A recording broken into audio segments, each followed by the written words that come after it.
When we were talking about short sales or markets where there are no sales, I remember hearing about, and we were talking about mortgage fraud, I remember hearing about a story about an appraiser.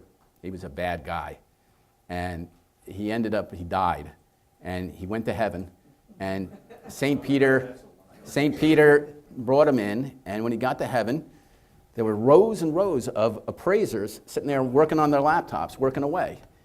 And then they realized there had been a mistake because this was a bad appraiser. It's just there aren't too many of them, but this was one of them. And they said, yeah, you're not going to heaven. They bring him downstairs.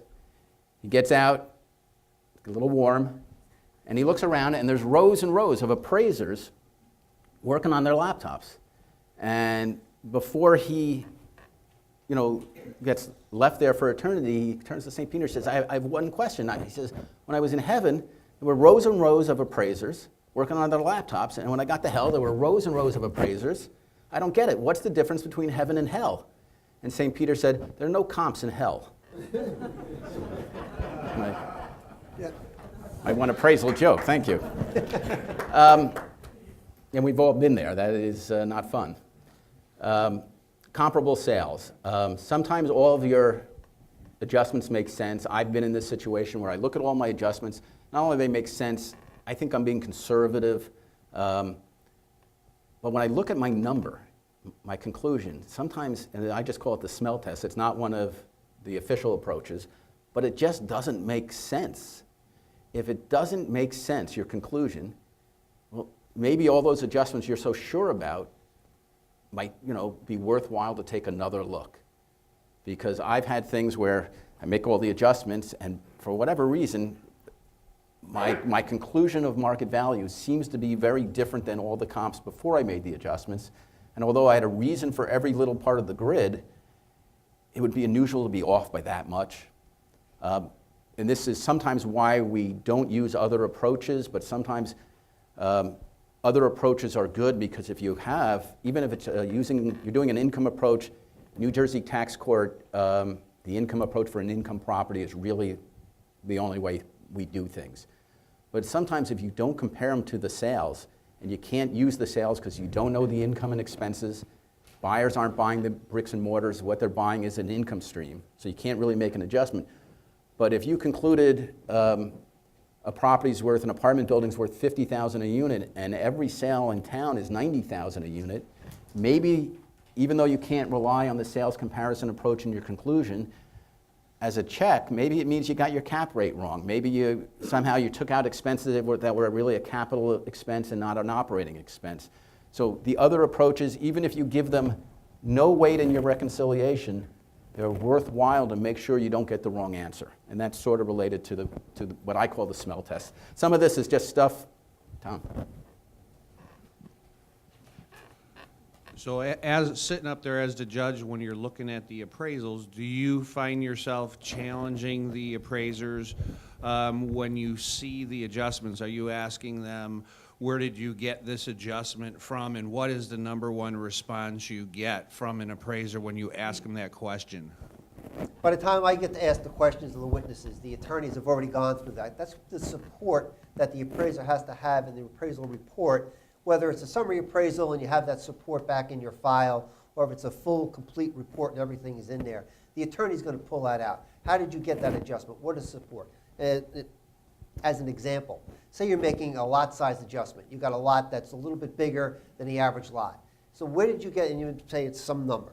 How did you get that number? Did you look at land sales only? Did you look at sales that were demolition sales and come up with a square foot value for your lot, or an acreage value for the lot? And then how did you make the adjustment down for the little piece of the excess? That the appraiser has to tell me. And if the appraiser hasn't gotten to that point, and the attorney hasn't gotten that out, drawn that out on the direct examination, cross-examination, you're probably not going to get beat up too much on that, because they're going to know that that's something that you haven't proven, that your opinion now is maybe what, and you'll hear me talk about it later, is really more of a net opinion. If you didn't produce some factual data on which the adjustments were made, your opinion as to that adjustment holds no weight. So there's no one straight answer, but what you do see, and what I do see appraisers come in and say, is they look at, is they're making the adjustment for lot size. they will look at land sales. They will do a land residual approach to it. They'll do a regression transaction of sales. They will, if it's an adjustment for bathrooms, and you always see an adjustment for bathroom. A half bath is $5,000, a full bath is $10,000 or $15,000. And everyone probably knows in your gut that's the right number. But if you don't tell me where you got that number from, did you talk to plumbers? Did you talk to contractors? Did you look at RS means? Did you look at Marshall valuation? What did you use to get to that number? So you really have to support your adjustments. One of the things that, can you hear me? One of the things that you just mentioned is very important in terms of what the appraiser has to do when he's looking at his adjustments. I've been finding out nowadays that there's something that's been going around regionally. It's called the economies of scale in your report, where you talk about size.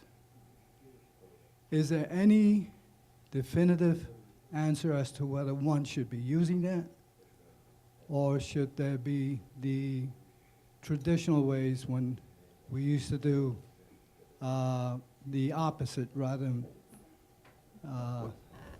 when it's not industrial? Well, the real answer is it's right out of the textbook that you can show size adjustments. If you're doing land, 100 acres is going to go for a lower unit value than 1 acre. For a lot of things, there's data. You can't always prove it exactly. Sometimes you're relying on that inverse relationship when you break it down to a unit value, but you can often show it. But it's not a universal rule. Sometimes, if you really look at the market, that size adjustment doesn't apply. There's other factors. But land is the best way where you can kind of show that adjustment. It might not mean anything for an apartment building, and the reason it might not mean anything for an apartment building is they're not really buying units, they're buying cash flow. And whether they're buying the right to collect $300,000 a year or $400,000 a year because there's more apartments, the market shows apartments might be going for $70,000 a unit regardless of size. So you can't universally apply it. Sometimes what I've done, and I don't know if this would always work, but sometimes you can prove a size adjustment because you can prove the concept with land sales, and then sometimes you have to do it by analogy for another property where, well, one property is much smaller, and I'm making my adjustment based on this principle, which I've proven with land sales, even though I'm using a 3,000 square foot building and my subject's 25,000. If I had enough 3,000 square foot buildings and 25,000 square foot buildings, I could prove that size adjustment a little bit better. It's always tough with buildings because you have all these other things that you have to adjust for that you don't have with land. So I always found land, you don't have all those other variables. That's what makes proving adjustments with houses so hard.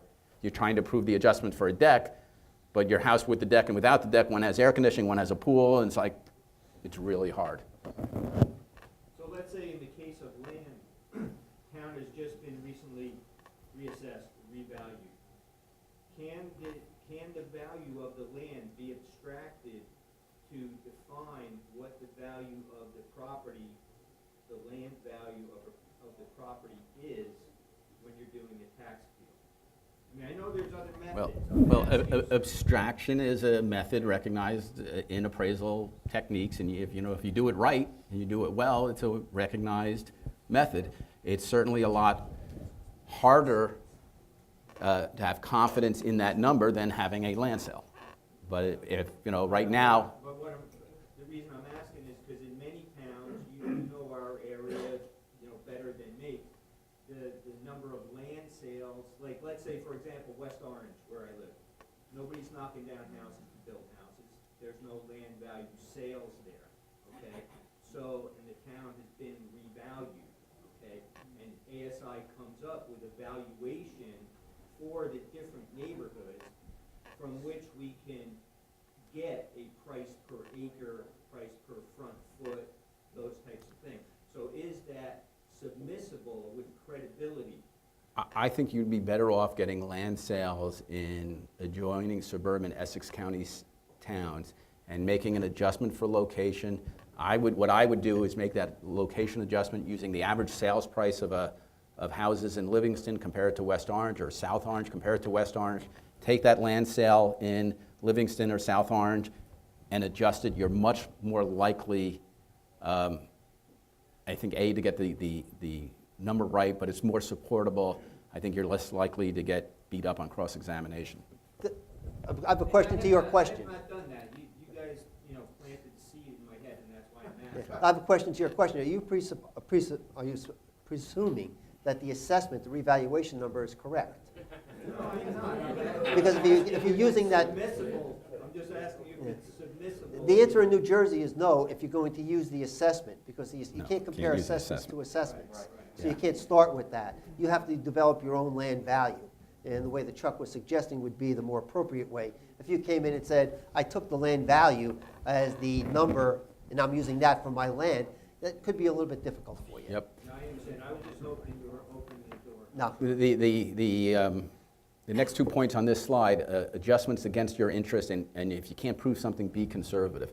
If you have a gut that maybe something needs an adjustment, it's not a real part of what this case is about, I wouldn't put myself out on the limb and make an adjustment that I can't support. If I don't make an adjustment, especially if that adjustment was going to help my client, if I don't make that adjustment, I'm not getting asked any questions on cross-examination.